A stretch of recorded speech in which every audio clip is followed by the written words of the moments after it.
a correr el video. Vamos a echarle un ojito.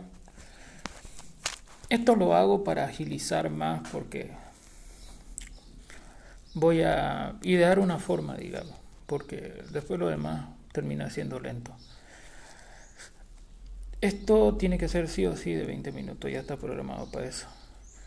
Bueno, aquí le he puesto como fondo de pantalla una conferencia que hubo hace más de 10 años, que cuando se hizo el primer posgrado o maestría en psicología sistémica. Es nada más un fondo de pantalla. Hoy, como yo quedé, voy a hablar de ustedes de algo que me ha llamado mucho la atención y me parece que es importante tener conocimiento, como por ejemplo este tema de la hipnosis. Dicen que se divide en dos, ustedes saben, lo hemos hablado en el anterior tema. Se divide en la teoría del estado, la que considera más que todo la hipnosis como una alteración del estado de la conciencia, ¿no? ¿Qué quiere decir esto? Por ejemplo, los estados de la conciencia son la vigilia, la somnolencia, el sueño o el estupor, etc. En este caso se habla de que no leí que se trata de saltarse, digamos, al estado de analgesia, por así decir, no sé, estados que van más allá del sueño también. Pero parece que lo hayan como una forma de alteración del estado de la conciencia que todavía no hemos descubierto. Esa es la teoría del estado. Después tenemos la teoría del no estado. La teoría del no estado se refiere a que la hipnosis se debe a diversos fenómenos psicopatológicos, ¿no? Relacionados con la sugestión, etcétera, etcétera, etcétera. Con cierto procesamiento de la información y demás, ¿no? Pero en este caso lo que vamos a ver ahora es la hipnosis desde la teoría del no estado, de no pensar que pueda ser un estado de la conciencia alternativo, ¿no? Bueno, ¿por qué me interesó esto? Porque se conecta mucho con lo que es psicopatología, en el sentido, por ejemplo, de que habla de dos cuestiones muy importantes de esta teoría. Aparte que que más que todo ve a la hipnosis como un fenómeno, no sé, psicológico o hasta psicopatológico, podríamos decir. ¿Por qué les digo? Porque menciona dos palabras que son la palabra que son la palabra abstracción o absorción, perdón, me confundo. La palabra absorción y la palabra expectación. Cada una de ellas tiene un significado diferente para la psiquiatría y para la medicina, porque cualquiera diría que cuando se habla de absorción, esto podría asemejarse al concepto de Piaget de asimilación, pero no es así. Estamos hablando de lo que se llama, hay que ponerle un apellido a este nombre. Cuando hablamos de absorción, estamos hablando de la absorción patológica, estamos hablando de aquella absorción anómala. Tiene una serie de sinónimos que lo vamos a ver dentro de un ratito. Y bueno, básicamente eso sería la absorción. Se refiere a como que a un síntoma que aglutina a otros síntomas para que se produzca el proceso de la hipnoterapia o de la hipnosis, lo que podamos llamarla. Luego está la expectación, que también va a ser un concepto singular de la psiquiatría, porque el término adecuado sería expectativas, no sé, si hablamos simplemente de eso que las personas llegamos a esperar obtener a partir de invertir en alguna cosa, ¿no? Pero no, cuando hablamos de expectación, hablamos de lo que se llama, diferentes nombres a veces le dan, expectación ansiosa. Estamos hablando de la expectación ansiosa. Es una expectación que pasa los umbrales o que ocasionalmente puede llegar a pasar los umbrales de la normalidad. Umbrales nos referimos a la frontera, ¿no? Hay una frontera que marca qué podemos considerar normal dentro de nuestra sociedad, como qué podemos considerar como patológico dentro de nuestra misma sociedad. Ya, entonces, ¿qué es la absorción patológica? Primeramente, absorción tiene doble sentido. Pareciera a veces que no lo tuviera, porque la palabra absorción viene de la palabra absorto. Y la palabra absorto significa cuando uno queda sorprendido, cuando uno queda paralizado, cuando uno queda pasmado, ¿no? Incluso en otros idiomas ustedes pueden buscar, los relacionan mucho el concepto de absorción patológica con el concepto de pasmo, ¿no? Ellos lo llaman así, pasmo, no sé exactamente en portugués cómo se nombrará, pero se escribe como ustedes lo escuchan. Bueno, eso, en otras palabras, cuando hablamos de absorto, hablamos de perplejidad, hablamos de sorpresa, hablamos de asombro, hablamos de paralización por algo que ha llegado a llamar extremadamente de atención de un rato para otro, ¿no? ¿Por qué le pusieron el término absorción, absorto? Primero, la misma palabra dice, ¿no? ¿Qué significa absorción? Absorción es cuando puede ser, digamos, algún organelo, algún cuerpo que, no sé, cambie, haga de tránsito, de puente entre un líquido a otro líquido, ¿no? También ustedes saben que a los productos de limpieza a veces se los suele llamar absorbentes, ¿no? Absorbente se suele llamar, digamos, a aquella como almohadilla hecho de esponja que chupa, por decirlo, los líquidos, ¿no? Los mantiene dentro de sí hasta que uno vaya y la esponja la apriete y saque todo ese líquido capturado. Por ahí va también esto. Que nos quede claro, sí, que bien la palabra tiene origen en el término absorto, que significa pasmado, sorprendido, perplejo, etc. Ahora,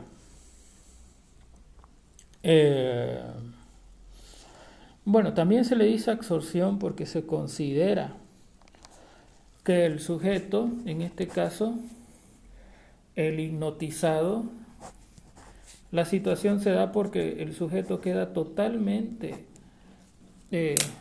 absorbido por el estímulo o por las palabras de este otro, ¿no? Del hipnotizador en este caso.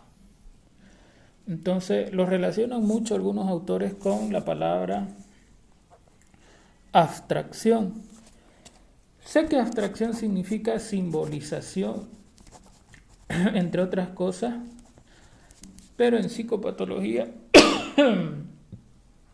perdón, pero en psicopatología abstracción significa concentración, en otras palabras. Se le llama un estado de concentración fuerte, más o menos hiperproséxico, por así decir, donde el sujeto se concentra demasiado en algo. No está mal, no está mal. Como les digo, una de las cuestiones para diferenciar claramente los trastornos mentales de lo que no son los trastornos mentales es esa línea de la intensidad y de la recurrencia, ¿no? El fenómeno, para ser considerado un fenómeno psicopatológico, tiene que ser intenso, fuerte. O sea, yo me puedo concentrar, por ejemplo, un día para estudiar 2 horas para un tema, ¿no? Pero hay personas que toda la noche lo repiten, o leen más, pueden mantenerse toda la noche despierta porque tienen un interés enorme, ¿no?, en manejar la temática. Esto es bueno para algunos, porque todas las personas superdotadas o de inteligencia superior han tenido que pasar por este fenómeno para lograr, digamos, concluir sus investigaciones o conseguir, digamos, resolver el dilema que tenían desde hace años, ¿no?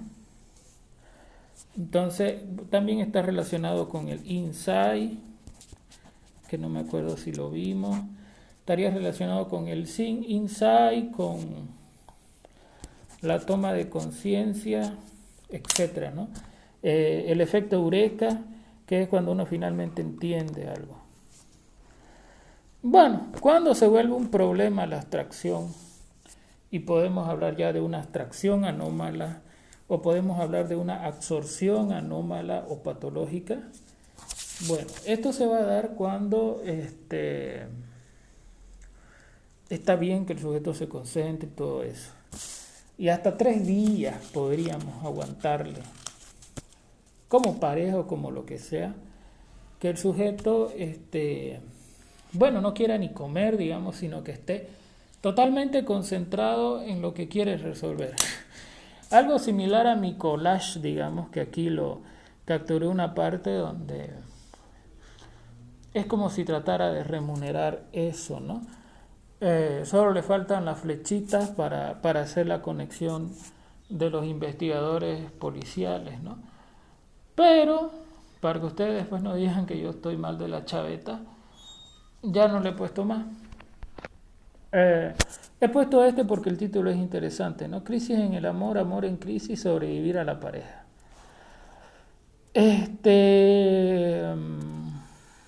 Ya. Eso en cuanto a la absorción.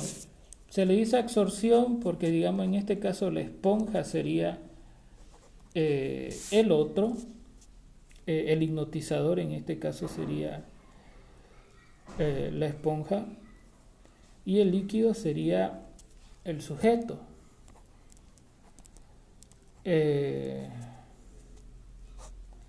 Obviamente nos ponemos totalmente a predisposición de este otro llamado hipnotizador, y nos convertimos nosotros en hipnotizados ya, ¿no? En una forma pasiva. Eso en cuanto a la abstracción patológica. En cuanto a la expectación patológica, necesitamos hablar un poco de lo que es la expectativa. La expectativa, lo cual por lo general se lleva en psicología social,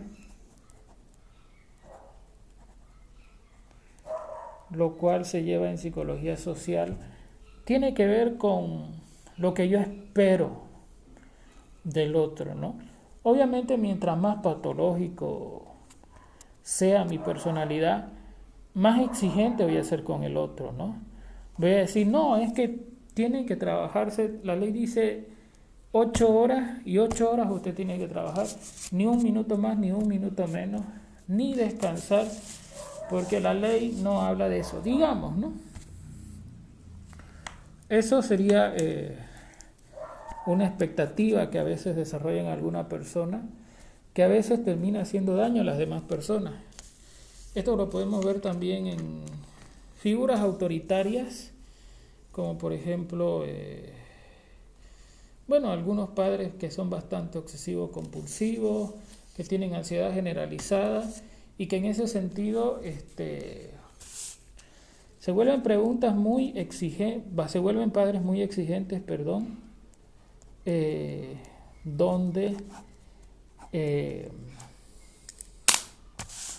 donde ellos, por ejemplo, si su hijo llega con un 65, vamos a tratar de hablarlo esto en términos exagerados. Digamos que el chico saque 65, pero el padre solo quiera que saque 70.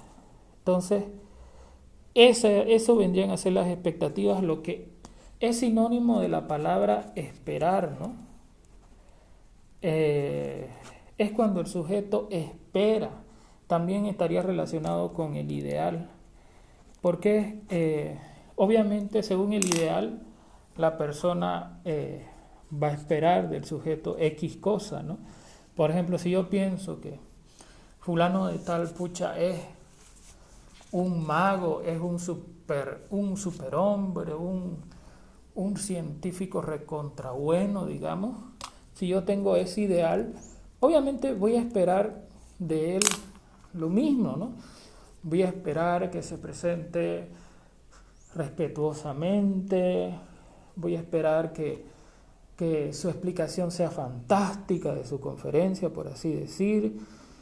Si alguna vez escucho defectos de él, porque todas las personas lo tenemos, los voy a negar, digamos, todo eso en orden a mis ideales. Entonces, cuando ya la expectativa o la expectación pasa los umbrales de la normalidad, como estábamos hablando, y ya está dentro de lo que es lo patológico, una que otra vez, ahí es cuando ya estamos hablando de lo que se llama la expectación patológica, o muchos nombres más recibe, como la expectación ansiosa también, que es más típica de los trastornos de ansiedad, ¿no? También se le llama ansiedad anticipatoria a veces a este tipo de expectativa, ¿no? O expectación. Entonces, para la teoría del no estado de la hipnosis, estos dos elementos, como les decía, tanto la abstracción como la expectación, abstracción patológica, expectación patológica, vendría a ser características, digamos, de algunas personas, y vendría a ser lo que termina caracterizando que la persona se vuelva propensa a la hipnosis o a desarrollar ese vínculo, digamos, tan fuerte con otra persona al punto de que la otra persona lo puede manejar hasta con los chasquidos de los dedos, ¿no? Con la mirada, con una sola palabra. Pero es interesante. Hay otro artículo donde va a decir, por ejemplo, relacionado con esto, la relación, se encarga de estudiar la relación entre la absorción patológica, entre la disociación y la imaginación exagerada, como es considerado también la absorción patológica. Entonces, ¿relacionada con qué? Que estarían íntimamente relacionadas con experiencias alucinatorias. Esto es importante. ¿Por qué es importante? Especialmente en lo que es diagnóstico, ¿no? Porque si la absorción, incluyendo la expectación patológica, la disociación patológica y la exagerada imaginación, se vuelven causa o combustible para que el sujeto tenga experiencias alucinatorias, por más que sean experiencias ocasionales, que incluso le hayan pasado 3 veces en la vida o 2 veces en la vida al sujeto, ya marca, digamos,